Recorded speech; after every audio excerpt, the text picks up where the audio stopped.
Gold, trusted gold buyers. మీరు తాకట్టు పెట్టిన బంగారాన్ని విడిపించి ఈ రోజు ఉన్న మార్కెట్ ధరకు కొనబడను.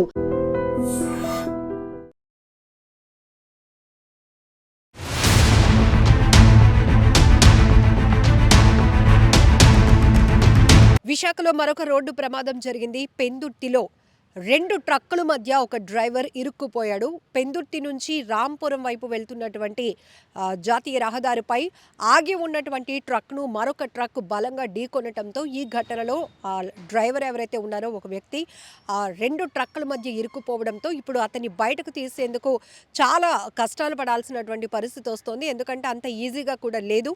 సో సమాచారం అందిన వెంటనే పోలీసులు, ఫైర్ సిబ్బంది ఘటనా స్థలికి చేరుకుని 2 ట్రక్కుల మధ్య పోయినటువంటి ఆ డ్రైవర్ను కాపాడేందుకు రెస్క్యూ కొనసాగిస్తున్నారు.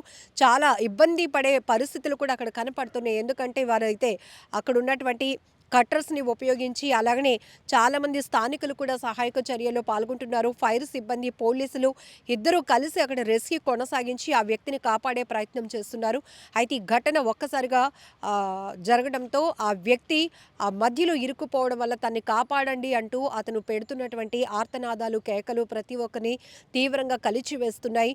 అదొక నరకం అనే చెప్పాలి. ఆ దృశ్యాలు చూపించడానికి కూడా చాలా ఇబ్బందిగా ఉంది. ఎందుకంటే ఆ ప్రాణాలతో పోరాడటానికి ఆ వ్యక్తి పెడుతున్నటువంటి కేకలు కావచ్చు, ఆ బాధతో వేస్తున్నటువంటి అరుపులు కావచ్చు, చాలా బాధేస్తోంది. మరొక వైపు ఎంత త్వరగా అయితే ఈ ఆపరేషన్ కొనసాగి వాళ్ళని, ఆ వ్యక్తిని బయటకు తీయాలి అనే ఆలోచనతో ఇటు పోలీసులు, ఫైర్ సిబ్బంది కూడా ఏ రకంగా వాళ్ళ రెస్క్యూ కొనసాగిస్తున్నారో మీరు ఐ డ్రీమ్ స్క్రీన్ పైన కూడా చూస్తున్నారు. అయితే పెందుర్తి నుంచి రాంపురం వైపు వెళ్తున్నటువంటి ఈ 2 ట్రక్కులు కూడా ఒక్కసారిగా బలంగా ఢీకొనటంతో జాతీయ రహదారిపై ఈ ప్రమాదం జరిగింది. ఈ మధ్య జరుగుతున్న రోడ్డు ప్రమాదాల తీరు చూస్తుంటే భారీ వాహనాలు బలంగా ఢీకొనటున్న ఘటనలో ఎంతోమంది ప్రాణాలు కోల్పోతున్న ఘటనలు కూడా మనం అనేకమైనవి ఈ మధ్య తరచుగా చూస్తూ ఉన్నాం. ఒక రకంగా చెప్పాలంటే సినిమాటిక్ రేంజ్లో, అంటే సినిమాలో స్టంట్స్ మనం చూసేవాళ్ళం, లారీలు కానీ బస్సులు కానీ ఎగరి పడటం ఇవన్నీ. బట్ ఇప్పుడు రియల్ లైఫ్లో కూడా ఆ స్థాయిలోనే జరుగుతున్నటువంటి రోడ్డు ప్రమాదాలు చూస్తుంటే ఒళ్ళు గగురుపాటుకు గురవుతోంది. ఎందుకంటే వణికిపోతున్నారు ప్రజలు. ఏ క్షణంలో ఎప్పుడు ఎలాంటి ప్రమాదాలు జరుగుతాయో, ఏ క్షణంలో రెప్పపాటున మనుషుల ప్రాణాలు ఎంత ఈజీగా పోతున్నాయో, ఇలాంటి ప్రమాదాల తీరు చూస్తుంటేనే ఒక రకమైన పానిక్ ప్రతి ఒక్కరిలో కనపడుతోంది. రోడ్లపైన ప్రయాణం చేయాలంటేనే తెలియకుండానే ఒక రకమైన భయం అందరినీ వెంటాడుతోందని చెప్పాలి. సో మనం సరైన వేలో వెళ్ళినప్పటికీ కూడా మన చుట్టూ ప్రయాణిస్తున్న, మన పక్కన, మన వెనకాతలు వస్తున్న వాహనాలు సరిగా రాకపోతే అది కూడా మనం ప్రమాదానికి గురి కావడానికి కారణమవుతోంది, మన ప్రాణాలు పోవడానికి కూడా కారణమవుతోంది. ఈ మధ్య కొన్ని మీమ్స్ కూడా నడుస్తున్నాయి. ట్రైన్ ఎక్కినా, లేకపోతే ఫ్లైట్ ఎక్కినా, లేకపోతే బస్ జర్నీ చేసినా కూడా ఆ ప్రయాణం కొనసాగే వరకు కూడా ఆ ప్రయాణికులు, ప్యాసింజర్స్ అనేది ఒక టెన్షన్లో ఉంటున్నట్టుగా కొన్ని మీమ్స్. ఎందుకంటే ఆ స్థాయిలో అంత భయానకంగా జరుగుతున్నాయి రోడ్డు ప్రమాదాలు చూస్తుంటే. బస్సులు తగలబడిపోతున్నాయి, లారీలు, భారీ వాహనాలు అలా వచ్చి అమాంతం బ్రిడ్జ్ల నుంచి కిందకి దూకేస్తూ ఉన్నాయి. ఎదురుగా వస్తున్న వాహనాలు కూడా డివైడర్లు ఢీకొట్టి పక్కనున్న రోడ్లోనికి ఎగిరి పడుతున్నాయి. మరి ఈ స్థాయిలో ఈ దృశ్యాలు చూస్తుంటే ఒకప్పుడు మనం సినిమాల్లో చూసేవాళ్ళం, ఇంటెన్షనల్లీ ఒక హీరోనో ఒక కుటుంబాన్నో వాళ్ళు రోడ్డు ప్రమాదం, యాక్సిడెంట్ చేసి చంపాలి అనుకుంటే ఆ స్టంట్స్ అవి. కానీ ఇప్పుడు రియల్ లైఫ్లో కూడా ఆ రేంజ్లోనే రోడ్డు ప్రమాదాలు జరుగుతున్నాయి. సో ఒక్కసారిగా ఈ ఘటనతో విశాఖ పోలీసులు కూడా ఉలిక్కి పడ్డారు అని చెప్పాలి. ఎందుకంటే హైవే పైన ఒక్క చిన్న ప్రమాదమైనా కూడా అది ప్రాణ నష్టానికి కారణం అవడానికి ఎక్కువ శాతం అవకాశాలు ఉంటాయి.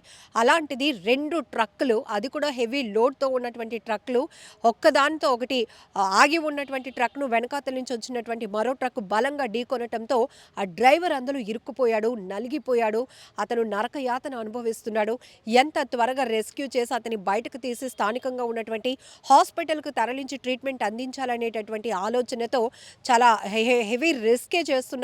ఇటు పోలీసులు కావచ్చు, ఫైర్ సిబ్బంది. మీరు దృశ్యాల్లో చూస్తుంటే కనుక వారు ఎంత కష్టపడుతున్నారు ఆ వ్యక్తిని బయటకు తీసి కాపాడటానికి అనేది కూడా మనకి చాలా క్లారిటీగా అర్థమవుతోంది. రియల్గా చెప్పాలంటే వీళ్ళొక సైనికుల్లాగానే నిరంతరం పనిచేస్తూ ఉంటారు అనడానికి అనేక ఫైర్ ఇన్సిడెంట్స్ కావచ్చు, లేకపోతే రోడ్డు ప్రమాదాలు కావచ్చు, క్షతగాత్రులు ఎవరైతే వాళ్ళు ప్రాణాలు కాపాడాలి అనే ఒక ఆలోచనతో వీరు ఎంత తెగించి వాళ్ళ ప్రాణాలను రిస్క్లో పెట్టి ఎంతగా వాళ్ళు ఆపరేషన్ కొనసాగిస్తున్నారు, రెస్క్యూ కొనసాగిస్తున్నారు సాగిస్తున్నారో కూడా మనకి అర్థమవుతోంది. ఏది ఏమైనప్పటికీ కూడా రోడ్డు ప్రమాదాలు పూర్తి స్థాయిలో అరికట్టడానికి ఎన్ని జాగ్రత్తలు తీసుకుంటున్నప్పటికీ కూడా అతివేగం ఒకటి కారణమవుతోంది, నిర్లక్ష్యపు డ్రైవింగ్ కారణమవుతోంది. ఫిట్నెస్ లేనటువంటి వాహనాలను రోడ్లపైకి ఎక్కించి వారు ప్రమాద బారిన పడుతున్నారు, మరొకరిని ప్రమాదానికి గురి చేస్తున్నారు, ప్రాణాలు పోవడానికి కారణమవుతున్నారు. ఏది ఏమైనా ఈ రోడ్డు ప్రమాదం గురించి మీరేమనుకుంటున్నారో కూడా కామెంట్ బాక్స్లో మెన్షన్ చేయండి.